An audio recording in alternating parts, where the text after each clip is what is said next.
The thing that stands as the most common hindrance is that feeling of dissatisfaction about something that I now want that I do not have.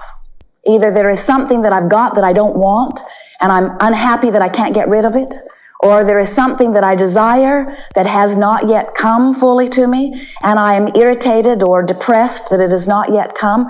That feeling of discord about dissatisfaction of unfulfilled desires is the biggest hindrance, and also the simplest one to release once you understand how it all works.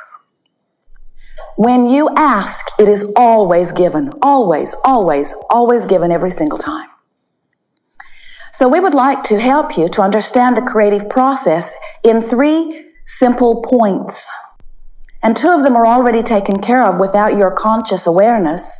The third one is what we will talk about primarily here today, for it certainly is where your work is.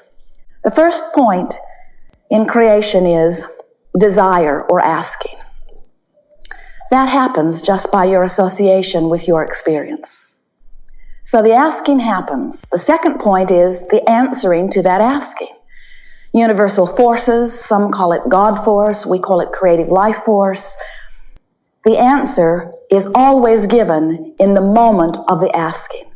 So 1, ask, 2, the answer is given. And the third point is you, who is asking, must then receive. You must be in the place where you allow the thing that you're asking for. So if there's something that you have been wanting that is not yet manifesting in your experience, it isn't because of 1 or 2. It isn't because you haven't asked, and it isn't because the universe has not yielded it. It can only be that you are not in the receiving mode. You may have seen the monster bus that Jerry and Esther are moving about in out in the parking lot. And on top of it is a satellite dish. So when they come into a campground, Esther will say to Jerry, "Where is Houston?" She wants to know because somewhere over Houston is the satellite that is going to beam to their dish. And Jerry will say, "Oh, it's off that way," or "It's off that way." And Esther will look to see if there's a tree between her dish and what she thinks the satellite position is. And if it looks clear, she will say, "I think we can get a clear shot at this." And so she gets out a little chart that tells her what the elevation should be set at, depending upon where they are on the planet in relationship to this satellite dish. And then she pushes some buttons which sets the elevation on the dish. And then the little dish just begins to turn around and around on the top of the motorhome until it locks on to the signal. If they do not have the elevation set properly, that little dish just turns around and around and around. It would work its heart out. It would spin all night long. Every now and again it does. But if it is not in the proper receiving mode, they do not have the satisfying results that they are looking for. Sometimes we see you that way. You are willing to put forth endless effort. You'll work 24 hours a day. There is no end to the work or struggle that you are willing to put forth in order to try to achieve.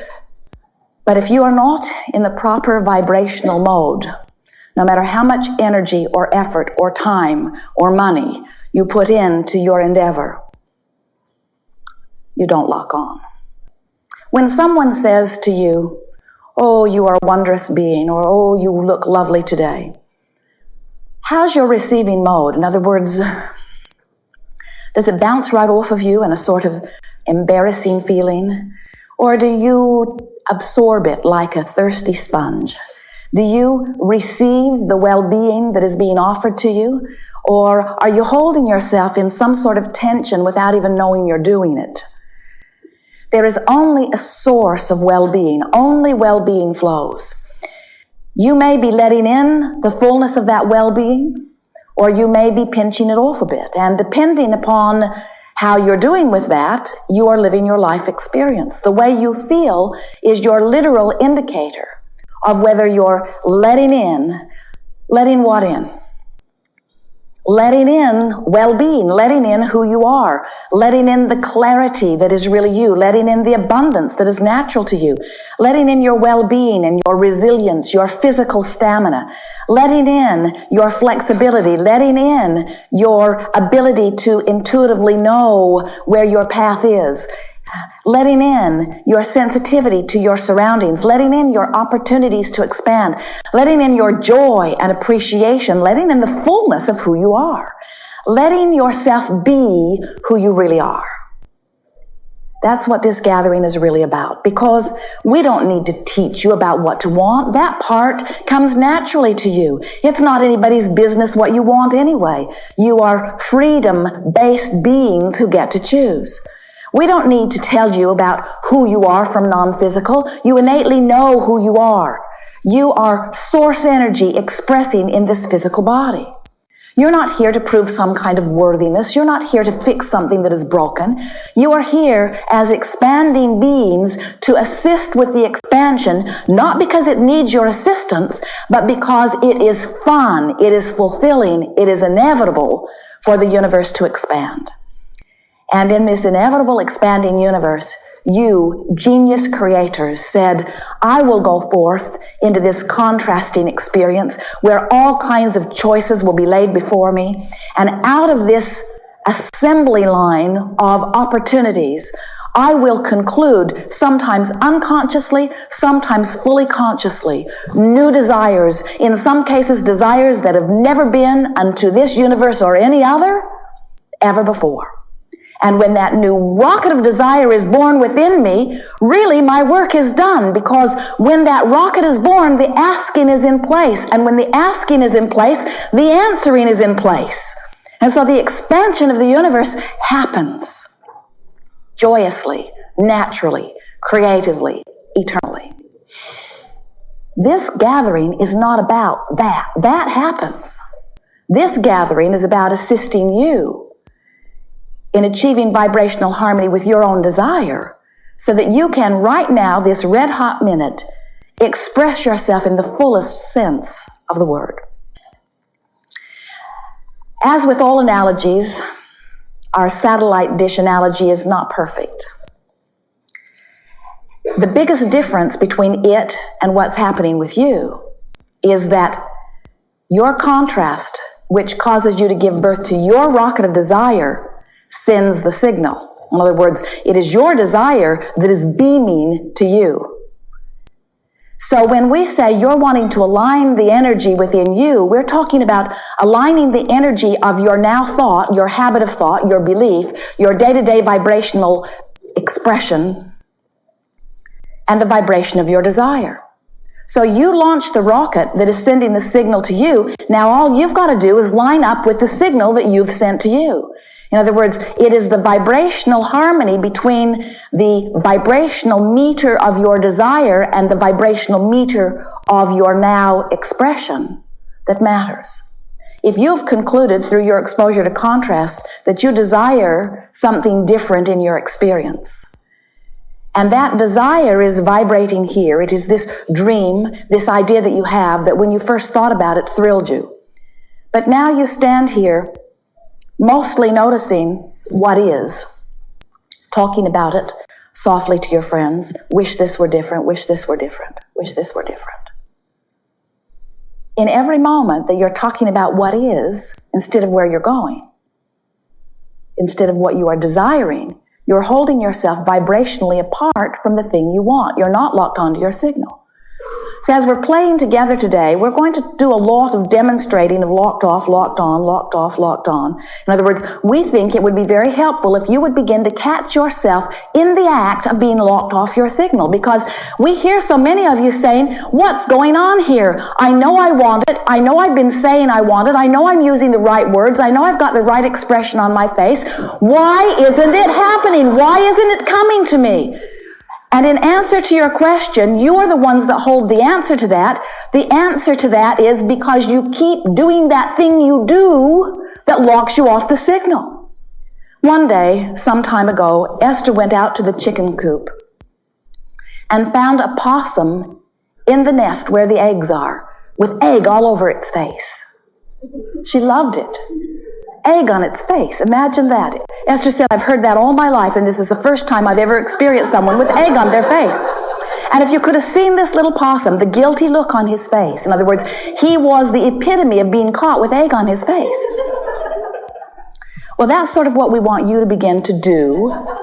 We want you to catch yourself in the act of doing that thing you do when you are not allowing the pure positive energy to flow, when you're not allowing yourself to be a vibrational match to your own desire.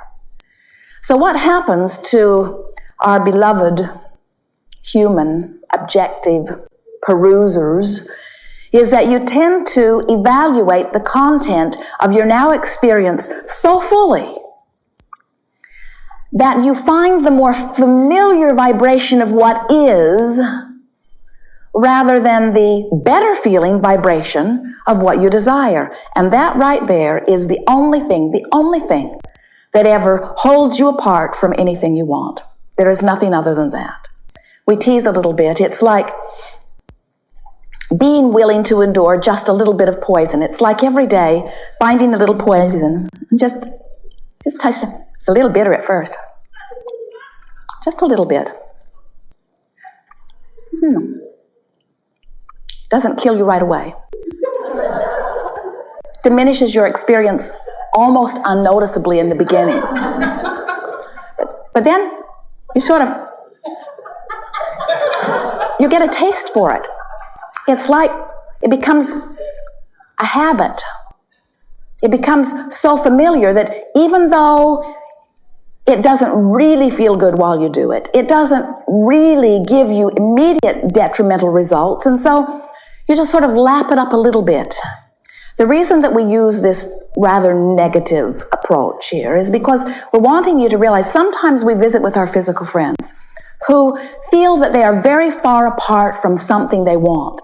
Maybe their body has been labeled something that is frightening them, or maybe they have some economic disaster or a personal relationship disaster. Maybe they are very far away from something that they desire. And as they come to us, their attitude about self is, I must have done something really, really, really wrong. I must have gone really, really, really, really, really wrong. There must be some major, major thing that I'm doing or have done that is now keeping me from this thing that I want. And we say, it isn't anything big. It's just this steady habit of holding yourself locked off the signal. It's a whole lot of simple little things that usually don't amount to much more than slight aggravation or slight irritation. It's just that edgy feeling of not being in the place of fully receiving. The satellite dish only has to be off a little bit, and there's no picture on the screen. You can't get a little bit close to it. In other words, it's locked on or it's not. And the same thing is happening with you. When you're locked on to your signal of desire, you feel good. You feel this feeling of exhilaration. You know that you are locked on when you are. So your emotions tell you everything that you need to know about your relationship with your source energy. Your emotions tell you how specifically focused you are, which means how strong your desire is, how much of the source energy you're summoning through your focused desire right now, and your emotions tell you whether you are in this moment a vibrational match to your desire or not, whether you are in the mode of allowing or receiving or not. You are eternal beings, which means you never get it done. You never get it done. You never get it done. How does that feel? You never get it done. You never get it done. If that feels like, oh good, then you are hooked up with source energy. You're recalling who you are. You are eagerly anticipating the unfolding. You are remembering that the destination has never been what it's about. The destination just gives you something to focus upon so that the energy flows, so that your journey is exhilarating. When you realize that you are eternal beings, that must mean that there's way more before you than there could ever be behind you. In other words, eternity means forever. And so when you get into the sink of eternity, doesn't it make you sort of want to relax and enjoy and savor? In other words, what is the big rush? What is the clamoring toward one destination or another? Why not kick back a little bit, take in the perfection of where you stand, think about where you're going, reach for feelings, past, present, or future that feel good, and enjoy who you are in your powerful and pointed now.